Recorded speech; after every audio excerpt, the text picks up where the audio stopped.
Je trouve ça, je le trouve plate, notre studio aujourd'hui. Ben, il manque de monde, hein? Ouais, on s'est décoration. habitué à la soirée électorale à Ouais. avoir des gens. Là, aucune collation en vue. Non. Comment t'as trouvé ça, la soirée électorale? C'était bien, c'était sympathique. Toi, c'est ça le terme que tu utiliserais pour la folie qu'on a vécue. C'était sympathique. C'était sympathique. un petit mardi. Un café entre amis, c'est sympathique. La soirée qu'on a vécue, c'était. Je pense que les gens qui ont écouté notre soirée électorale ont vu que c'était un bordel, mais ce qu'ils n'ont pas vu, c'est le bordel qui a précédé la soirée électorale. Et ça, c'était le réel bordel, OK? On a fait... Bon, Patrice Roy, moi, j'ai appris ça, là, la fin de semaine d'avant, il faisait des générales précisément pour savoir comment bien annoncer le gagnant. Nous, une semaine avant... Il faisait des générales en général, puis il y avait une répétition de l'annonce du ça. gagnant. Ouais. Et là, nous, on apprend ça et on est quand même pas sûr qu'on a un studio là, pour le jour de l'élection limite. Là. Et là, nous, on fait une générale, mais 1 heure avant. Qui s'est passé? Qui s'est passé? Mettons, pour donner un exemple, des fois, on parlait, puis il y a comme un jingle qui partait. Ouais, pendant qu'on au milieu. parlait, au milieu d'une phrase. Je dirais pas que ça m'a mis en confiance. Honnêtement, c'était la meilleure soirée de ma vie. Ben voilà. Ça m'a pris 3 jours de m'en remettre, là, mais... Ah, ben ça, c'est parce que t'es dans la fleur de l'âge. Moi, je m'en remets toujours. Autre sujet que j'aimerais aborder. Ouais. Finalement, il y en avait des vedettes dans le chat. Parce que Non, c'est vrai? François Ruel-Côté, il a passé l'émission à faire comme... Hey, y a-tu des vedettes dans le chat? Ah, parce qu'il y a des gens qui écrivaient sur le live YouTube comme en direct. OK, ouais. Exactement. Et moi, j'ai vu, en tout cas, je sais pas si c'est la vraie, mais il y a Safia Nolin qui a commenté à un certain moment donné. Qu'est-ce qu'elle a commenté? Est-ce qu'on sait? Je me souviens pas, là. Peut-être ça pourrait apparaître à l'écran. C'est fait. Mais hey, on est rendu big, Safia Nolin, là. Oui. Toi, c'était quoi que t'avais préféré dans le buffet? Tu sais, les boules de fromage, là? Mais non, ça, c'est le genre d'affaire que tu t'achèteras jamais toi-même, mais que quand il y en a, puis après l'émission, est-ce que tout le monde a envie de manger des crudités? Oui, mais le pot de boules de fromage a baissé dramatiquement. Ah, ben c'est ça! OK. Regardez la quantité qui a été mangée. J'aimerais juste dire que... Particulièrement par Pascal Harrison Julien. Qu'est-ce que toi, t'as préféré dans le buffet? Les crudités! Ah, t'es tellement un gym bro, là. Parle le jingle. Qu'est-ce qui se passe dans le corridor de Radio-Can? Mais non. Avec Olivier et Julia. Bon, qu'est-ce qui se passe? C'est que Julia a mouillé son monde diplomatique. Colin, en plus, il me sert même pas aujourd'hui, c'est de la décoration. Et quand je dis son, c'est pas le sien, c'est celui des archives de Radio-Canada. Non, Les archives, si vous écoutez ça, c'est le mien, c'est pas le vôtre. Elle a abîmé une propriété publique. Julia, je sais pas si t'as vu passer, parce qu'il fallait quand même être alerte, là, mais Télé-Québec a sorti un nouveau documentaire. Ah oui? Oui. Olivier, un documentaire? Est-ce que c'est celui dont on parlait en réunion hier pour savoir si t'en parlais aujourd'hui au balado? Ah, peut-être. C'est lui? Peut-être celui-là. C'est peut-être comme ça que t'en as entendu parler. C'est ça. Parce que autrement... Impossible de savoir que Simon Coutu a sorti Alpha, le documentaire sur Télé-Québec. Parlant du masculinisme. Oui, c'est ça. Non. Qui en aurait parlé? Sur quelle plateforme? Ce bit-là, on peut le continuer très longtemps en Parfait. plus. Très bien. Alors, effectivement, il s'agit de Alpha, le documentaire de Simon Coutu. Je suis là. Présenté à Télé-Québec, qui parle du phénomène des hommes alpha, de leur discours traditionnel, que certains pourraient qualifier de rétrograde, selon lequel les hommes sont des pourvoyeurs et les femmes prennent soin, sont dans le care, s'occupent de la famille. Ils ont été invités à Tout le monde en parle, je dis ils ont. Au départ, ils ont invité Simon Coutu et 2 des personnages du documentaire. Là, il y a une pétition qui a circulé, qui a... Du Lucide Podcast, non? C'est ça, ce podcast? Un des 2 gars qui est invité, c'est un gars du Lucide Podcast. C'est celui qui, finalement, a été désinvité, un podcast masculiniste. L'autre qui est allé, c'est Julien Bournivaz, un entrepreneur qui a une répartition des genres et des rôles traditionnels dans son couple à lui. Mais bon, c'est ça. Il y a eu une pétition qui a circulé, qui a récolté des dizaines de milliers de signatures. Finalement, Tout le monde en parle a remplacé un des 2 gars, celui du Lucide Podcast, par un expert qui étudie le masculinisme et qui est critique du masculinisme, Francis Dupuy-Derry. S'en est suivi une discussion largement critiquée à Tout le monde en parle, une discussion qui a fait beaucoup parler. Et la question qui reste de tout ça, la question qui se pose, c'est est-ce qu'on doit, en tant que média, donner la parole à des gens qui ont des discours extrêmes? Et si oui, comment? Grosse question. Toi, tu t'attaques à ça comme ça. Moi, T'as peur de rien. C'est une question effectivement très importante. C'est une question qu'on se pose dans notre métier, pas à tous les jours parce qu'on n'aborde pas ces enjeux-là quotidiennement, mais on se la pose, ça fait partie de notre réflexion et c'est une question qui est importante, notamment dans la perspective de la crise de confiance d'une certaine partie du public envers les médias. Il y a une publication du pharmacien qui a beaucoup circulé en fin de semaine sur Instagram. Le pharmacien, Olivier Bernard, un pharmacien spécialisé dans la vulgarisation scientifique, qui travaille notamment à contrer les mythes pseudo-scientifiques, un genre de décrypteur de la science, un Nicolas de Rosa en sarrau. OK, ouais, exact. Il dit, en gros, le pharmacien, j'ai moi aussi donné la parole à des scientifiques qui tenaient des discours marginaux dangereux, puis je me rends compte que c'est un piège. Et il explique pourquoi. Et c'est assez intéressant. J'y vais. Hein? Je me lance. C'est ça le concept, dans le fond, pour ceux qui n'auraient pas suivi, dans le fond. C'est que tu dis des informations, puis là, ça t'en dit d'autres. Après, je les explique. Puis après ça, moi, je vais en dire d'autres, puis là, l'émission va être finie. OK. Lui, ce qu'il dit, c'est que ce qui se produit dans ces moments-là, quand on donne la parole à ces gens-là, c'est qu'on légitimise leur discours. On se retrouve souvent face à un barrage de faux arguments quasiment impossibles à contredire sur le coup. Et même si on invite un spécialiste pour recadrer l'entrevue, parce que lui, il parle d'entrevue en direct, là, principalement. Même si on invite un spécialiste pour recadrer, on positionne sans le vouloir l'expert sur un pied d'égalité avec celui qui tient le discours extrême. Et il y a un danger là-dedans aussi qu'il note, c'est que les invités, souvent, quand ils arrivent sur des plateformes grand public, ils vont adoucir leur discours pour paraître un peu plus nuancé et plus rassembleur. Et donc, le public se dit « Ah, il n'est pas si pire, ce gars-là. » Et là, la personne garde ses arguments les plus extrêmes pour ses propres plateformes à elle. Mais honnêtement, tu fais bien de mentionner le direct. Ouais. Parce que quand c'est préenregistré, là, on peut être en salle de montage puis là, faire « Ah, mais il avait déjà dit ça, mais ça colle pas. » Donc, on va pouvoir bien montrer les différences entre le discours qu'il a déjà tenu puis le discours qu'il a tenu en entrevue avec nous. Puis après, on peut parler à des experts puis tout peut se déposer. En direct, c'est une autre game, là. Exact. Puis je vais y arriver à ces nuances-là que tu as déjà faites dans le fond. Fait que je vais peut-être les éviter. Je sais pas comment on va gérer ça tantôt. Là. Je vais regarder ça. Quelle flexibilité. Mais je voulais juste rebondir, en fait, sur ce qu'il avait prévu d'une certaine façon, le pharmacien, parce que c'est un peu ça qui s'est produit. À Tout le monde en parle, au final. Ah oui, il a prédit, ouais. Oui, parce que Julien Bournival, qui était invité, qui est un des personnages du documentaire Alpha, il n'a pas paru comme quelqu'un de particulièrement extrême à Tout le monde en parle. Il a présenté ses positions comme des choix individuels, pas des idées qu'il veut répandre à l'ensemble de la société. Et les quelques fois où il a été confronté à certaines de ses déclarations passées, plus controversées, il a trouvé le moyen de rediriger le sujet, d'aller ailleurs. C'est comme si, au final, on n'avait pas eu de discussion sur le fond de sa pensée, parce qu'il a passé l'entrevue à dire qu'il ne s'identifie pas vraiment au mouvement masculiniste. Oh, wow. Il y a eu, oui, un expert qui était là, Francis Dupuy-Derry, mais au final, Francis Dupuy-Derry a eu beaucoup moins de temps de parole que Julien Bournival.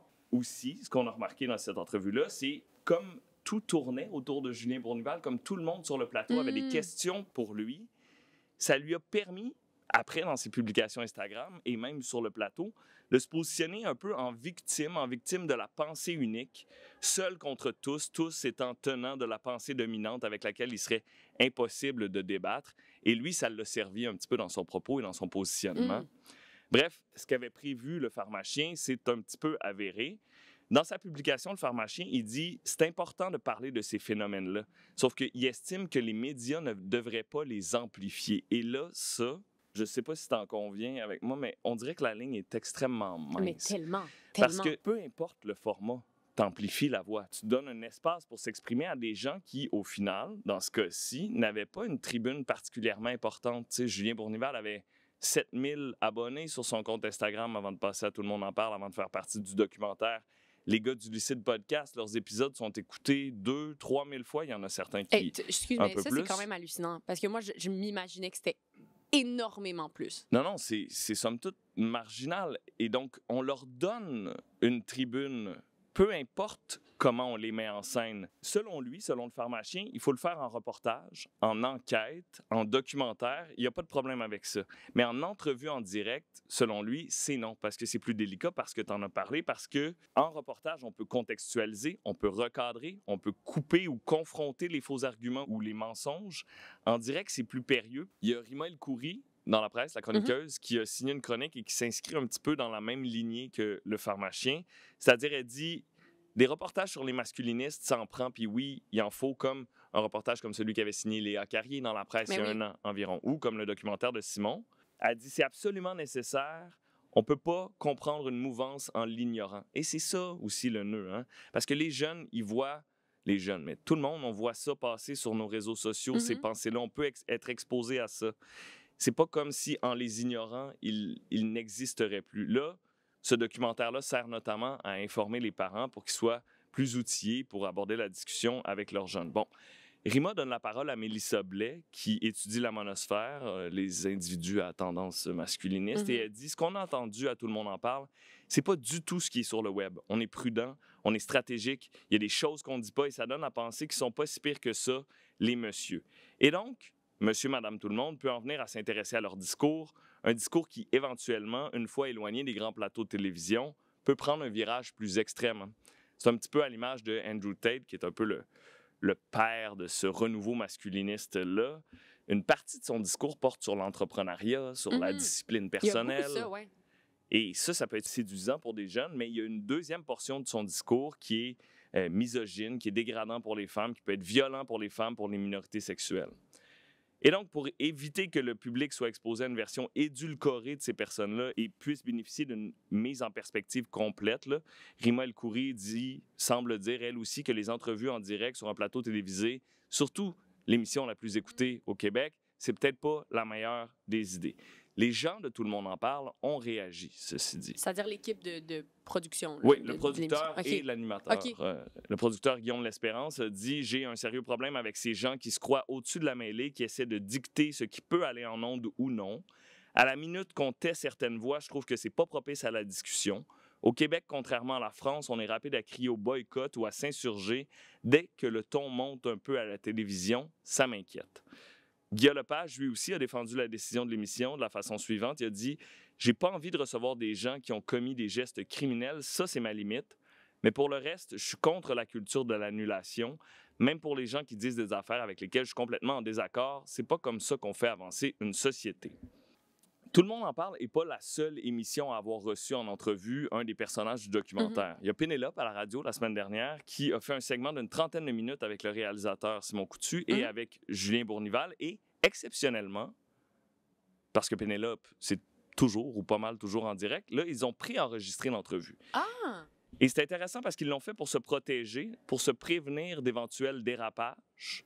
C'est bien, mais ça ne permet tout de même pas la contextualisation qu'un reportage avec du montage et de la narration peut offrir. Mais c'est intéressant, je pense que c'est très rare qu'ils font ça. Là. Exact, c'est exceptionnel, mais c'est un filet de sécurité. Ceci dit, il y a d'autres émissions qui ont choisi le direct pur. Sophie Durocher, à Cube Radio, a reçu Simon Coutu et Julien Bournival, et c'était en direct. Bref, il n'y a pas de recette magique.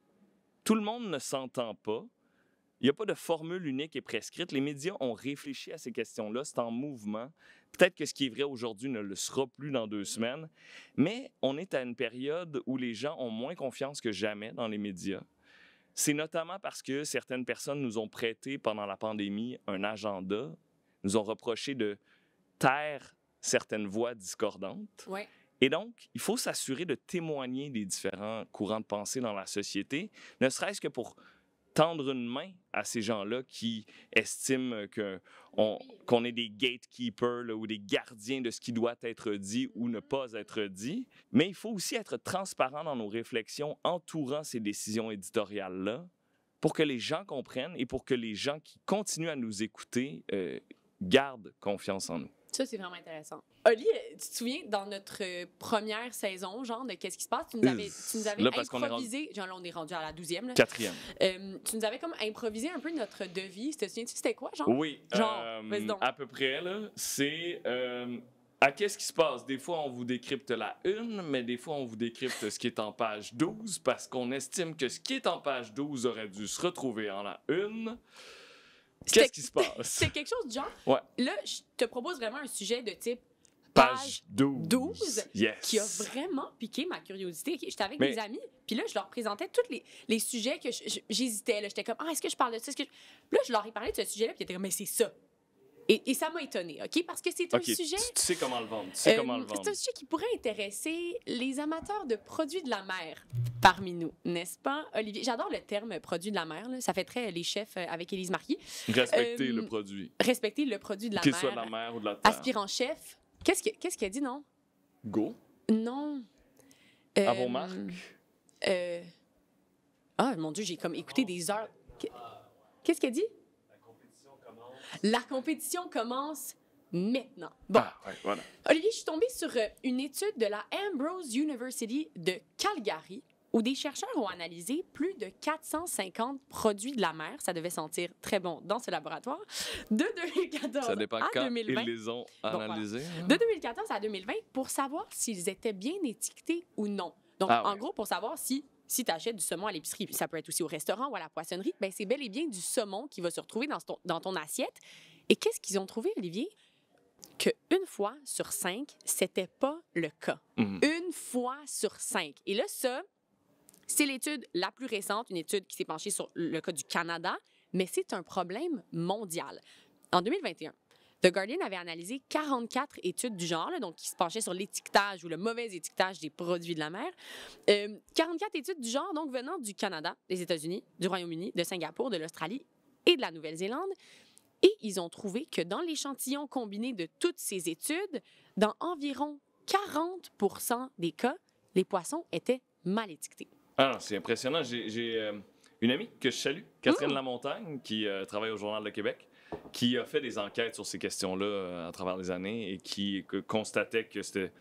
Elle allait en poissonnerie ou en épicerie, puis elle testait différents produits, puis c'était des taux... on mangeait pas ce qu'on pensait manger, très souvent. Moi, je t'avoue que les taux m'ont étonnée. J'aurais pas pensé que ce serait autant. Il faut évidemment comprendre qu'est-ce qui explique ça. Selon l'article du Guardian et selon l'étude de Calgary, la réponse à ça est très simple. Mal étiqueté, c'est non seulement facile, mais c'est aussi très lucratif. Bon, c'est facile parce que l'industrie de la pêche est une industrie très complexe, à plusieurs niveaux, parfois opaque aussi, avec plusieurs acteurs, plusieurs personnes impliquées. Donc, c'est très possible qu'une erreur se glisse de l'hameçon du pêcheur à l'assiette du consommateur. Bon, j'imagine qu'il ne pêche pas avec des hameçons à cette quantité de poissons pêchés, là, mais tu vois, c'est poétique. C'est une image, Olivier. Moi, je t'ai laissé aller, hein? Merci. Des filets, peut-être. Oui, du filet à l'assiette. Et bon, évidemment, souvent, les poissons viennent de loin, donc des erreurs peuvent se glisser aussi. Mais pourquoi est-ce qu'il y aurait des gens qui étiqueteraient volontairement des poissons de façon erronée? Pour faire de l'argent. Il faut comprendre que les produits de la mer sont vraiment parmi les produits alimentaires dont le commerce est le plus important au niveau international. Donc, c'est possible de faire beaucoup d'argent en vendant du poisson. Notez ça à la maison. C'est possible de faire beaucoup d'argent en vendant du poisson et c'est possible de faire encore plus d'argent en vendant du poisson de basse qualité à fort prix en le faisant passer pour un poisson de plus haute qualité. L'exemple classique, c'est l'exemple du Vivano. Es-tu un consommateur de Vivano, Olivier? Ça a l'air, ce nom-là, ça a plus l'air d'être une pilule que tu prends quand tu as un trouble du déficit de l'attention. Ah oui, comme la vivance. Oui, exact. Ça ressemble au... Du Vivano, c'est un peu... Moi, je l'associe, puis peut-être qu'à tort, là, mais c'est un peu un poisson de grand-mère. Là. Tu te fais un petit Vivano au dîner, non? Ma grand-mère, elle mange du Vivano, puis c'est... OK, donc, ce que je disais, c'est que l'exemple classique, c'est l'exemple du Vivano. Dans l'étude de la Ambrose University, 100% du Vivano analysé était en fait une autre espèce de poisson. Parfois, c'est du tilapia, parfois, c'est du sébasse. Ça arrive aussi avec la truite, qui est faussement étiquetée comme du saumon. Le saumon, ça coûte plus cher. Ça, les chercheurs l'ont observé 9 fois. Et autre chose, ce que l'étude nous explique, c'est que c'est payant de mal étiqueter les poissons parce que ça permet aussi de vendre clandestinement des espèces menacées en les faisant passer pour d'autres espèces. Dans leur échantillon, par exemple, ils ont trouvé de l'anguille européenne, la fameuse anguille européenne, Olivier. Que tu trouves... En Europe, par exemple. En soulevant une roche. Pourquoi? Parce qu'il y a anguille sous roche. Ah, t'es trop brillant pour moi, Olivier, je suivais plus. Mais non, mais c'est parce qu'il faut bien un peu... Bon, c'est ça, il faut élever le niveau. Voilà. Ils ont trouvé, donc, de l'anguille européenne, qui est une espèce qui est... Moi, j'aimerais ça qu'on coupe tout ça au montage. Non, on va le garder. On va le garder. Donc, bref, c'est une espèce en voie critique d'extinction. Et donc, on faisait passer cette anguille européenne pour d'autres espèces d'anguilles. Il y a anguille sous roche. Donc, tu as regretté, mais tu le refais. Ben, en même temps, je me dis que tant qu'à être rendu là... Parce qu'Olivier, pierre qui roule n'amasse pas mousse. Je sais pas, je voulais dire une autre... Exactement. Mousse de homard. Mousse de homard, produit de la mer, je sais pas. Ah, je suis brûlée. Alors, il y a aussi un autre cas qui est soulevé dans l'étude, puis je trouvais ça important de le dire, là. Un échantillon qui se présentait comme du thon blanc et qui était, en fait, de l'escolier. Connais-tu l'escolier, Olivier? Non. Non. L'escolier, c'est un poisson qui est aussi surnommé le laxatif de la mer. Et qui est... C'est pas...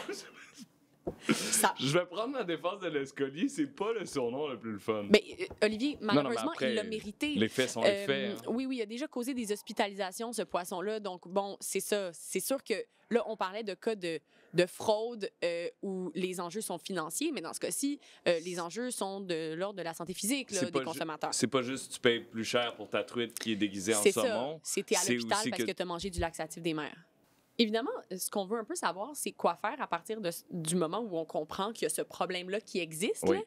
Là. Les chercheurs nous donnent quand même quelques trucs. Quelques pistes de solutions? Mais surtout pour réduire nos chances de se faire avoir. OK, parfait. Okay? Ce qu'il nous dit, c'est que mieux vaut... Oui, prends ton petit carnet. Parfait. Mais j'ai pas de carnet, là. Ah, Colin. Je vais noter, je vais taper. OK. Premièrement, j'ai 3 points là-dessus, OK? Oui. Premièrement, mieux vaut acheter des poissons entiers avec la tête parce qu'ils sont plus difficiles à mal étiqueter. Ouais, je comprends. Avais-tu autre chose à dire? Non, moi, j'ai jamais vraiment fait ça, acheter un poisson entier. Je prends plus des filets. T'es paresseux, autrement dit. Ben, toi, tu fais ça souvent? C'est ça. Je suis végétarienne, en fait. Ouais, c'est ça. Genre, là, enfin.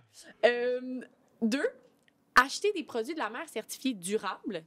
Parce que c'est démontré, ils présentent des taux d'étiquetage, de faux étiquetage moins élevés. Parfait. Ça, c'est noté. Et 3, acheter des produits qui nomment clairement les espèces exactes. Parce que, tu sais, tu peux dire, par exemple, truite, mais là, plus c'est précis, tu comprends, genre, truite arc-en-ciel, par exemple, saumon Vivano rouge. Ouais. Moins de chances de se tromper là-dessus. Les chercheurs s'adressent aussi au gouvernement canadien parce qu'il y a certaines politiques qui ont été mises en place dans la bonne direction, mais ils disent qu'il y a encore beaucoup de chemin à faire pour s'assurer de bien connaître la trajectoire du poisson. Olivier, on le disait, de l'hameçon à l'assiette. Donc, selon eux, du chemin à faire encore parce que quand même, les taux sont élevés, là, il faut le dire. Mais en attendant, suivez... 1 sur 5, quoi? C'est ça? Hein? 1 sur 5 selon cette étude-là, mais il y a des études où les taux sont encore plus élevés que ça. Donc, surveillez les poissons que vous achetez et, en 3 étapes faciles que je vous ai données. Là, je les ai notées. Alors, privilégier les poissons entiers. Ouais.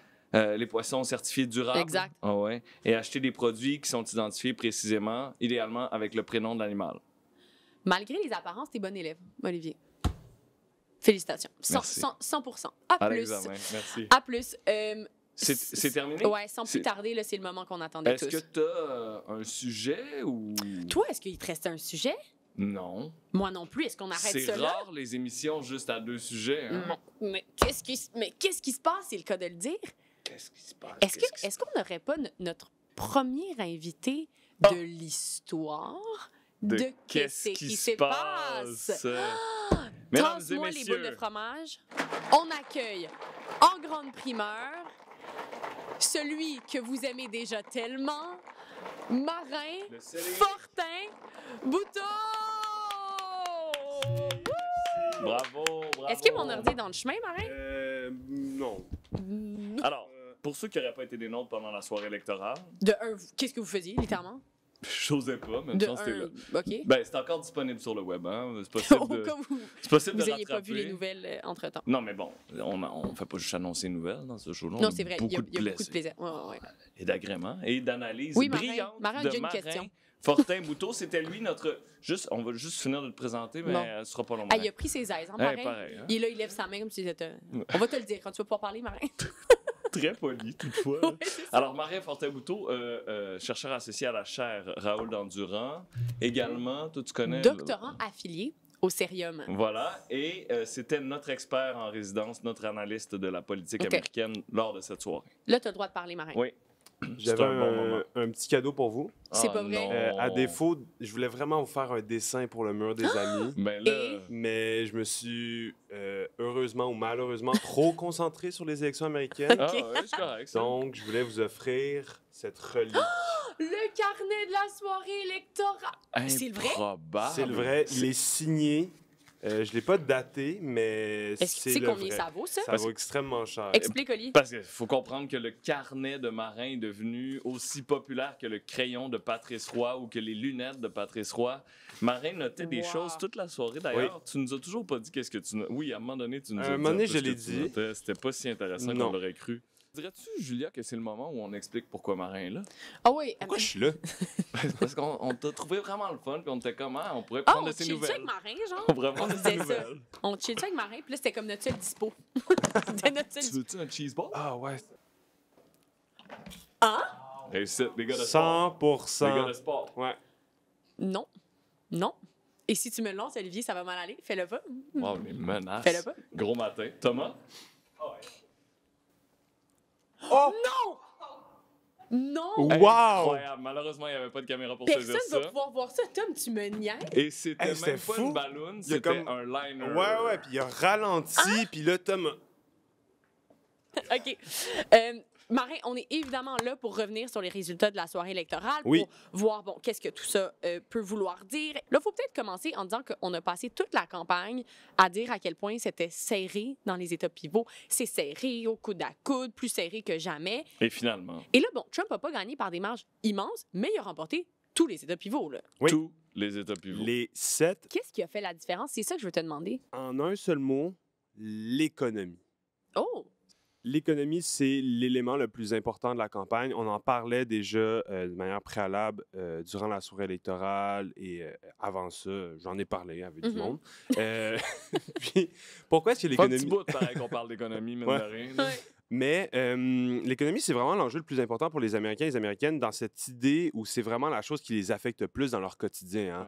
Hein. Souvent, on pourrait mettre en parallèle avec même l'avortement, la démocratie ou la justice climatique. C'est des choses qui sont très importantes pour certains électeurs et électrices, mais ce pas des choses qui vont les affecter nécessairement dans leur quotidien. Mhm. Puis, aux États-Unis, si on sent que l'épicerie elle coûte plus cher, on a de la difficulté à joindre les deux bouts à chaque fin du mois, ben c'est probablement ce qui va déterminer le plus notre choix. Puis c'est un peu un constat, en fait, qu'on a pu remarquer de manière globale dans le monde, c'est que en 2024, la grande majorité des élections présidentielles qui ont eu, le parti qui était au pouvoir s'est quand même fait battre, et des fois battre quand même de manière assez cuisante. Et là, les États-Unis ne font pas exception au cas. Mme Harris a quand même fait une bonne performance overall si on la compare avec d'autres partis dans le reste du monde.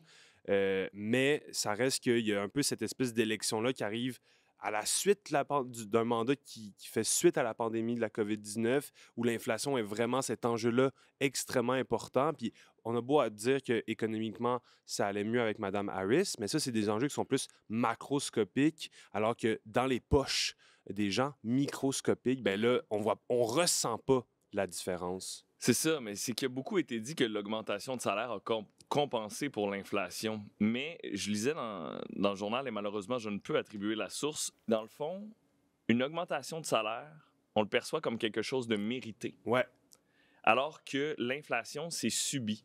exactement. Même si, au final, on est peut-être capable de la payer, la livre de beurre qui a doublé de prix parce qu'on a un meilleur salaire, bien, au final, on a l'impression qu'on se fait avoir puis qu'il y a quelqu'un qui est responsable de ça. Ouais, comme une punition, exactement. Ce qui fait en sorte que ça semble vraiment être l'enjeu le plus déterminant de l'élection, notamment qui aura fait pencher des électorats clés en faveur de Trump. Hein. La majorité, en fait, des électorats ont tourné un peu plus vers Trump qu'ils ne l'étaient auparavant. Pas nécessairement remporter la majorité de ces électeurs-là pour Trump, mais un mouvement vers Trump de manière générale. OK, mais ça, c'est intéressant parce que j'entendais une journaliste du New York Times dire qu'on avait dépassé l'époque où demographics were destiny. Comme la démographie, c'était le destin. Donc, en gros, l'époque où t'es pauvre, t'es riche, t'es éduqué, t'es blanc, t'es noir, t'es latino, tu vas voter d'une certaine façon. Là, il semble, en tout cas, selon elle, qu'on ait comme un peu transcendé ce modèle-là. Certainement pas entièrement, mais qu'est-ce qui a changé là-dedans? On a vu que M. Trump est allé chercher, notamment auprès des électeurs afro-américains, mais surtout hispaniques aux États-Unis, un support plus important, même si la majorité de sa coalition reste à peu près 80% blanche. un soutien maintenant de la majorité des hommes latino-américains, notamment, qui ont été un des plus gros changements qu'on a pu observer au niveau démographique. Puis justement, c'est cet argument-là économique qui explique ce changement-là vers Trump. On l'a vu aussi chez les Afro-Américains. Latino-Américains, Afro-Américains, ce sont deux communautés qui sont particulièrement représentées au sein des classes populaires, des classes qui sont particulièrement affectées par l'enjeu de l'inflation et donc de l'économie. M. Trump représente, même si c'est un businessman, un homme extrêmement riche, il ressemble plus au peuple, il n'appartient pas nécessairement à la classe politique, ou du moins il n'est pas associé à cette idée-là, et il représente un changement avec l'administration Biden-Harris sur le plan économique qui fait en sorte qu'il y a des électeurs aux États-Unis, notamment de ces communautés-là, qui se sont dit, ben moi j'ai envie que l'économie change parce que c'est ce qui m'affecte le plus en ce moment. Je vais un peu me cacher les yeux par rapport à ce que Trump représente, puis je vais voter pour lui pour l'économie. C'est intéressant parce que historiquement, le Parti démocrate défendait les classes populaires, défendait la classe moyenne. Et tranquillement, Trump est allé chercher dans cet électorat-là, mais surtout chez les Blancs. Puis là, les démocrates disaient, ben nous, on défend les minorités. Mais là, Trump est même en train d'aller gruger dans ces blocs minoritaires-là sur la question de la classe moyenne, au final. Exactement. Un parti démocrate qui, par le passé, était associé au col bleu à la classe populaire, bien là, maintenant, on dirait que cette étiquette-là, elle est plus associée au Parti républicain qui transcende les groupes démographiques, les lignes raciales, par exemple, et à l'inverse, le Parti démocrate qui semble vraiment être plus perçu maintenant comme le parti un peu plus des élites ou de l'establishment. C'est une critique qui a été faite de la part de plusieurs personnes, notamment Bernie Sanders, le sénateur indépendant du Vermont qui fait caucus avec les démocrates, que le Parti démocrate était déconnecté de cette classe populaire-là. Puis c'est un peu ce qui explique aussi les résultats de l'élection de 2024. Est-ce que c'est trop simpliste de dire les Américains étaient insatisfaits, notamment de leur situation économique, et donc ils ont voté pour le candidat qui représentait le mieux le changement? C'est une explication qui se vaut beaucoup. On pourrait apporter beaucoup plus de nuances et de complexité, mais je pense que l'argument fort, ça reste quand même ce que tu viens de mettre de l'avant. Donc, qu'est-ce que les démocrates auraient pu faire, ultimement, considérant que Kamala Harris, en elle-même, représentait le parti qui était au pouvoir? Si on regarde de manière globale, comme je disais, à travers les autres élections présidentielles qu'on a eues, elle a pas mal fait la meilleure performance qu'elle pouvait faire, surtout avec la situation dont elle a hérité. Elle a une campagne d'à peine plus de 100 jours avec le retrait de Biden. Le fait qu'elle n'ait pas eu de primaire, ça ne lui a pas vraiment donné le temps de se définir en tant que candidate. C'était peut-être pas nécessairement la meilleure candidate, mais c'est la candidate la plus facile à ce moment-là. Puis donc, on n'avait un peu pas le choix, surtout avec autant peu de moments de campagne, de se centrer vers elle. C'est certainement quelque chose qui, avec le recul qu'on a aujourd'hui, n'a pas joué en sa faveur. Il y a eu une première. Les Américains ont, pour la première fois de l'histoire, élu quelqu'un qui a été condamné au criminel. Ouais. Il y a des procès en cours pour Donald Trump. Qu'est-ce qui va se passer avec ces procès-là? Il attend d'ailleurs un verdict là, dans l'affaire Stormy Daniels. Pas un verdict, une sentence. Une sentence. Ouais. Grosso modo, le fait que Trump ait été élu, ça l'aide énormément dans ces cas juridiques-là. On sait que la Cour suprême a statué cet été à une immunité plus large au niveau de la présidence. On sait que généralement, en fait, il y a une espèce de coutume aux États-Unis où on ne poursuit pas un président en poste, ce qui fait en sorte que son procès en Géorgie concernant son rôle dans l'interférence électorale serait reporté. C'est s'il n'est pas abandonné après sa présidence, donc en 2029. Et au niveau fédéral, puisque Trump, maintenant, il devient président, il a un rôle beaucoup plus direct sur le département de la justice. Et on sait déjà que Jack Smith, le procureur qui s'occupait de ces deux procès au fédéral, semble se diriger vers l'abandon de ces causes-là, ce qui fait en sorte que même sa sentence pour l'affaire de Stormy Daniels devrait être assez faible, voire inexistante. La campagne de Trump met vraiment de l'avant l'idée qu'il faut mettre ça de côté pour se concentrer sur les États-Unis, puis que le système politique a été weaponized, fait utilisé de manière politique par les démocrates, et qu'on doit maintenant tout mettre ça de côté. Là, Trump n'a pas perdu une seconde. Là. Il a déjà annoncé plusieurs nominations. Pour ceux qui se demandent si c'est habituel de nommer des gens si rapidement, je pense que la réponse, c'est non. Là. Même lui, en 2016, n'avait pas été aussi rapide, avait été d'ailleurs plutôt lent là, dans ses nominations, mais donc il semble d'attaque. Je voulais qu'on revienne sur quelques-unes de ces annonces parce qu'elles ont beaucoup fait réagir, notamment celle de Matt Gaetz, qui est élu en Floride, qui a été nommé ministre de la Justice. Oui, Matt Gaetz est un républicain qui est très controversé aux États-Unis, même au sein de son propre parti. Il avait notamment été investigué, si ça se dit en français. Il avait fait l'objet d'une enquête. Concernant des méconduites sexuelles, l'utilisation de drogue illégale, du trafic sexuel et potentiellement des relations sexuelles avec une mineure. Donc, une personne qui semble pas nécessairement être la plus compétente pour plusieurs personnes aux États-Unis. On sait que ces nominations-là, Julia, en fait, sont sujettes à être confirmées, la grande majorité d'entre elles, par le Sénat. Et lui, il ferait quoi?